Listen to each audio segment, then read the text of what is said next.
اعوذ باللہ من الشیطان الرجیم بسم اللہ الرحمن الرحیم یا ایہا الذین آمنوا لا تقدموا بین یدی اللہ ورسولہ واتقوا اللہ ان اللہ سمیع علیم صدق اللہ العظیم۔ سورۃ الحجرات مدنی صورت ہے اور اس صورت کا نام حجرات ہے،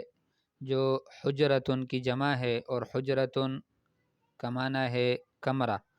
تو اس صورت میں چونکہ آگے چوتھی نمبر آیت میں اللہ پاک فرماتے ہیں ان الذین ینادونک من وراء الحجرات، تو وہاں حضور اکرم صلی اللہ علیہ وسلم کی مبارک حجروں کا، جو ان کی رہائشی حجریں تھیں، ان کا تذکرہ ہے۔ اس وجہ سے اس صورت کا نام وہاں سے لیا گیا ہے، سورۃ الحجرات۔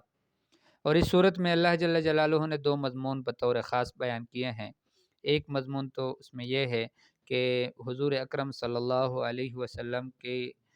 تعظیم اور ادب اور ان کے احترام سے متعلق ہے کہ مسلمانوں کو ان کے سامنے کن کن آداب کی رعایت رکھنی چاہیے، اور اس پر اللہ جل جلالہ نے کچھ تنبیہات بھی کی ہیں کہ مسلمانوں کو جائز نہیں ہے کہ وہ اللہ اور اللہ کے رسول سے آگے بڑھیں، اور یہ بھی جائز نہیں ہے کہ حضور اکرم صلی اللہ علیہ وسلم پر اپنی آواز کو اٹھائے، اور یہ بھی مسلمانوں کے لیے جائز نہیں ہے کہ حضور صلی اللہ علیہ وسلم کو اس طرح پکار کر یا اونچی آواز سے پکارا جائے جس طرح عام لوگ ایک دوسرے کو پکارتے ہیں۔ تو یہ ان چیزوں سے اللہ جل جلالہ نے ہمیں منع کیا ہے، ایک مضمون اس سے متعلق۔ اور دوسرا جو مضمون ہے وہ متعلق ہے مسلمانوں کے آپس کے تعلق اور مسلمانوں کے آپس میں اتحاد اور اتفاق سے، کہ آپس میں مسلمان اگر ان آداب اور ان اصول پر عمل کریں گے تو ساری دنیا کے مسلمان آپس میں اتحاد اور اتفاق سے رہ سکتے ہیں۔ اور اگر ان آداب کو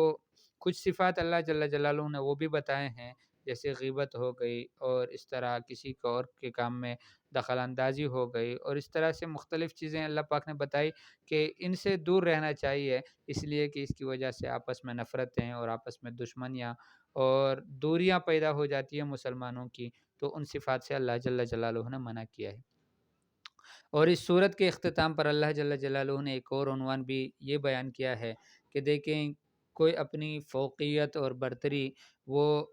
اپنی قومیت کی وجہ سے یا لسانیت کی بنیاد پر ظاہر نہ کرے، بلکہ اس کا جو مدار ہے وہ تقوی کے اوپر ہے، اور تقوی یا قلبی عمل ہے، تو اس پر محنت کرنی چاہیے۔ اس کی وجہ سے جس میں تقوی جتنا زیادہ ہوگا وہ اتنا اللہ جل جلالہ کے ہاں قرب والا ہوگا، اللہ کے ہاں وہ یعنی مقرب بندہ شمار کیا جائے گا اور مکرم شمار کیا جائے گا، جبکہ قومیت اور لسانیت اور اس طرح کی جو دوسری مختلف قسم کی اللہ جل جلالہ نے لوگوں کی ایک تقسیم کی ہے، ان ظاہری چیزوں کے اوپر اس کا کوئی مدار نہیں ہے۔ تو اس صورت کی جو شروع کی 3 آیتیں ہیں، یہ قبیلہ بنی تمیم حضور اکرم صلی اللہ علیہ وسلم کے پاس آیا تھا، تو ان سے متعلق اللہ جل جلالہ نے تفصیل بیان کی ہے۔ حضور اکرم صلی اللہ علیہ وسلم جب مدینہ منورہ تشریف لائے تو وہاں پر مختلف قبائل کے لوگ آنے لگے، اور وہ ان کے وفدیں آتی تھی حضور اکرم صلی اللہ علیہ وسلم کے پاس، اور پھر جاتے ہوئے حضور صلی اللہ علیہ وسلم سے ان کا مطالبہ ہوتا کہ ہمارا ایک امیر بھی مقرر کر لیں کہ جو ہم سب کا امیر ہو۔ تو اس پر مختلف قسم کی رائیں آتی۔ تو قبیلہ بنو تمیم ایک تو جب آیا تو مدینہ منورے میں دوپہر کے وقت میں آیا، اور اس وقت ان کو حضور اکرم صلی اللہ علیہ وسلم کے سامنے رہنے کے جو آداب ہیں اور ایک مسلمان کو ان آداب کا خیال رکھنا چاہیے، ان کی پہچان تھی نہیں، تو اس وجہ سے شروع کے نئے مسلمان ہو گئے تھے، تو آئے اور جیسے ہی آ گئے حضور اکرم صلی اللہ علیہ وسلم کو اونچی آوازوں سے کمروں کے باہر سے پکارنا شروع کر دیا کہ یا محمد اخرج الینا، یا محمد صلی اللہ علیہ وسلم اخرج الینا، ہماری طرف باہر نکلو۔ تو اس سے متعلق اللہ جل جلالہ نے یہ آگے آیتوں میں یہ بیان کیا ہے۔ اور پھر جب وہ حضور صلی اللہ علیہ وسلم کی مجلس میں بیٹھے تھے تو اس وقت یہ ہوا کہ انہوں نے بھی امیر بنانے کا مطالبہ کیا، تو حضرت ابوبکر صدیق رضی اللہ تعالیٰ عنہ نے ایک نام پیش کیا ان میں سے، ان کے قبیلے کے لوگ میں سے، اور حضرت عمر رضی اللہ تعالیٰ عنہ نے دوسرا نام پیش کیا۔ تو حضرت عمر رضی اللہ تعالیٰ عنہ ہی کہنے لگے ابو بکر رضی اللہ تعالیٰ عنہ سے کہ چونکہ شروع حضرت عمر رضی اللہ تعالیٰ عنہ نے نام پیش کرنے میں کی تھی، اور یہ حضور صلی اللہ علیہ وسلم نے ان سے کوئی رائے نہیں لی تھی، ان سے پہلے حضور صلی اللہ علیہ وسلم نے ابھی کچھ نہیں کہا اس متعلق، تو حضرت عمر رضی اللہ تعالیٰ عنہ نے نام پیش کیا ایک صحابی کا ان قبیلے والوں میں سے، حضرت ابو بکر رضی اللہ عنہ نے ان کے علاوہ دوسرا نام پیش کیا۔ اس پر حضرت عمر رضی اللہ تعالیٰ عنہ فرمانے لگے کہ ابو بکر رضی اللہ تعالیٰ عنہ آپ آپ ہمیشہ میری مخالفت ہی کرتے ہیں، بس اس طرح کی کچھ اونچی باتیں شروع ہو گئی، اور حضرت ابوبکر نے فرمانے لگے کہ دیکھیں میں آپ کی مخالفت نہیں کرتا، میری رائے اس کے متعلق قائم ہو رہی ہے تو میں ان کی رائے دے رہا ہوں۔ تو اس پر اللہ جل جلالہ نے یہ آیتیں اتاری کہ جب تک اللہ اور اللہ کے رسول آپ سے کوئی مطالبہ نہ کرے، کوئی رائے نہ لے، اس وقت تک آپ کو آگے بڑھنے کا اختیار نہیں ہے کہ کوئی ان سے آگے بڑھے۔ بخاری شریف کی روایت میں تو وہ راوی کہتا ہے کہ کاد الخیران ان یہلکا، فرمایا کہ جو ساری کائنات میں نبیوں کے بعد سب سے بہترین اور افضل ترین انسان ہے سیدنا ابی بکر صدیق رضی اللہ تعالیٰ عنہ اور امیر المؤمنین حضرت عمر فاروق رضی اللہ تعالیٰ عنہ، فرمایا کہ قریب تھا کہ وہ دونوں ہلاک ہو جاتے، اس طرح کی ان کو پتہ بھی نہ ہوتا، اس لیے کہ آگے آیت میں اللہ پاک نے یہی فرمایا۔ تو فرمایا کہ یا ایھا الذین آمنو، اے ایمان والو، لا تقدموا بین یدی اللہ ورسولہ، تم آگے نہ بڑھو اللہ کے سامنے اور اللہ کے رسول کے سامنے۔ اللہ اور اللہ کے رسول نے کوئی فیصلہ، اس میں مختلف تشریحات ہو سکتی ہے، ایک یہ بھی ہو سکتا ہے کہ اللہ اور اللہ کا رسول جب کوئی فیصلہ کرے تو اس کے بعد پھر آگے نہیں بڑھنا چاہیے، ان سے آگے بڑھے کہ نہیں میری رائے تو یہ ہے، اور ایک یہ ہے کہ جو اصل واقعے سے متعلق ہے وہ یہ ہے کہ اللہ اور اللہ کے رسول کے رائے آنے سے پہلے اپنی رائے طے نہیں کرنی چاہیے، یعنی جب تک اللہ کے رسول صلی اللہ علیہ وسلم نے کوئی فیصلہ نہیں کیا یا کوئی رائے نہیں لی تو اس وقت تک کسی کو یہ اچھا نہیں ہے، مناسب نہیں ہے کہ وہ اپنی رائے پیش کرے کہ نہیں میں تو اس کو امیر بنایا جائے یا اس کو امیر بنایا جائے۔ تو اللہ پاک فرماتے ہیں یا ایھا الذین آمنو، اے ایمان والو، چونکہ یہ آیت اور دوسری والی آیت یہ خاص حضور اسی واقعے سے متعلق ہے، لیکن اس کے الفاظ عام اللہ جل جلالہ نے استعمال فرمائے تاکہ سارے ایمان والوں کو یہ عام ہو اور سب کے لیے یہی حکم ہو۔ یا ایھا الذین آمنو، اے ایمان والو، یا وہ لوگو جو ایمان لائے ہو، صحیح ترجمہ یہ ہے یا ایھا الذین آمنو، اے وہ لوگو جو ایمان لائے ہو، لا تقدموا بین یدی اللہ، نہ بڑھو اللہ کے آگے سے، ورسولہ، اور اللہ کے رسول کے آگے۔ اور اس میں یہ ظاہری معنی بھی ہے کہ اللہ کے رسول صلی اللہ علیہ وسلم جب راستے پہ جا رہے ہوں تو وہاں بھی کسی کے لیے جائز نہیں کہ حضور صلی اللہ علیہ وسلم سے آگے بڑھے، ان کی رعایت، ان کے ادب اور تعظیم کا خیال رکھتے ہوئے حضور صلی اللہ علیہ وسلم کے پیچھے پیچھے چلنا چاہیے۔ واتقوا اللہ، اور اللہ سے ڈرو، ان اللہ سمیع علیم، بے شک اللہ جل جلالہ سننے والے ہیں جو تم کہتے ہو، جاننے والے ہیں جو تمہاری نیتوں میں ہیں، تمہارے دلوں میں ہیں۔ یا ایھا الذین آمنو، اے ایمان والو، لا ترفعوا اصواتکم، تم نہ اونچی کرو، نہ اٹھاؤ، اصواتکم، اپنی آوازوں کو اونچی نہ کرو، فوق صوت النبی، نبی صلی اللہ علیہ وسلم کی آواز سے اوپر، ولا تجہروا لہ بالقول، اور ان کو اس طرح سے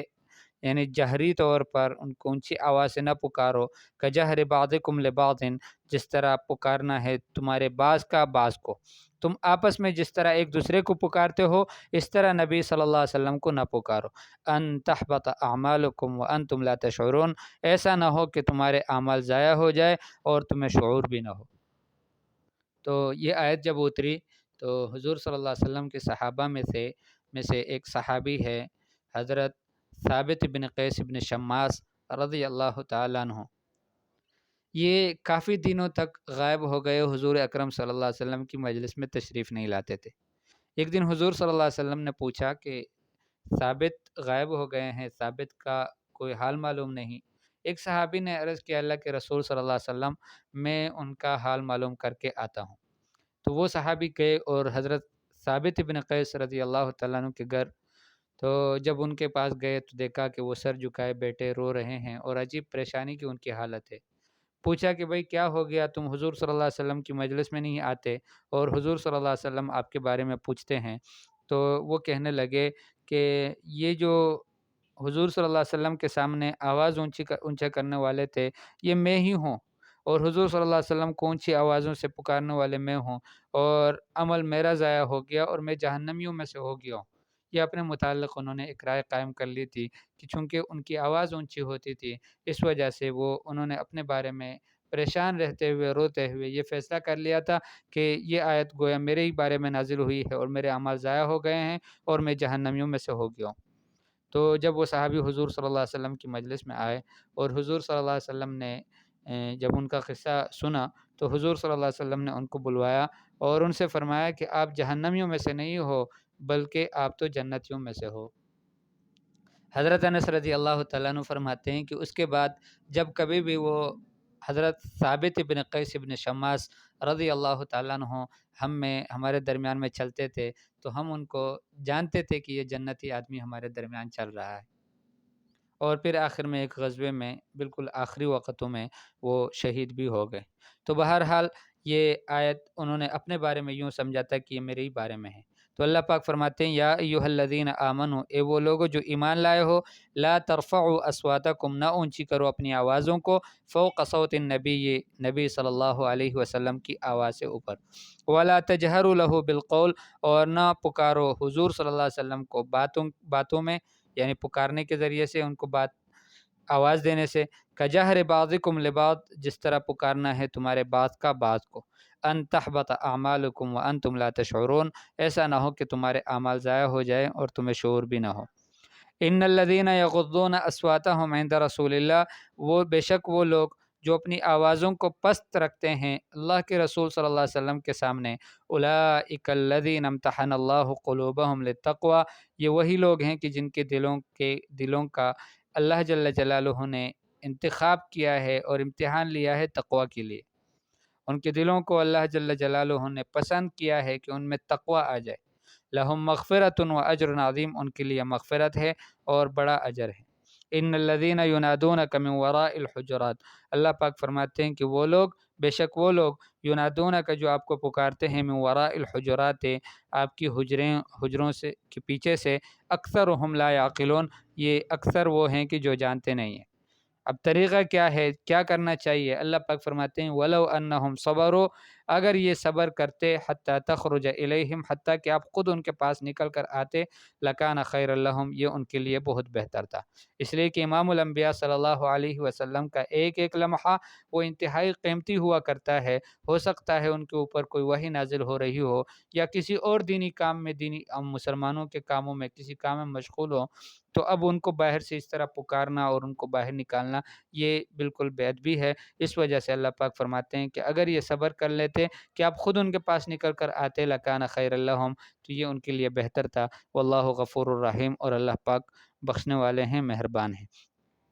تو اب جو علماء ہیں، انبیاء کرام علیہم الصلوات و تسلیمات کے نائب ہیں، ان کے سامنے بھی انہی آداب کو ملحوظ رکھنا چاہیے۔ اور حضور اکرم صلی اللہ علیہ وسلم کا جو روضہ مبارک ہے مدینہ منورہ میں، وہاں بھی ان آداب کا رعایت رکھنا چاہیے کہ وہاں بھی اس طرح اونچی آوازوں میں کوئی نہ پکارے۔ حضرت عمر رضی اللہ تعالیٰ نے 2 آدمیوں کو دیکھا مسجد نبوی میں اونچی آوازوں سے بات کر رہے تھے، تو ان کی طرف ایک چھوٹی سی کنکری پھینکی اور ان کو بلایا، اور پھر ان سے پوچھا کہ تم کہاں کے ہو؟ وہ دونوں کہنے لگے کہ ہم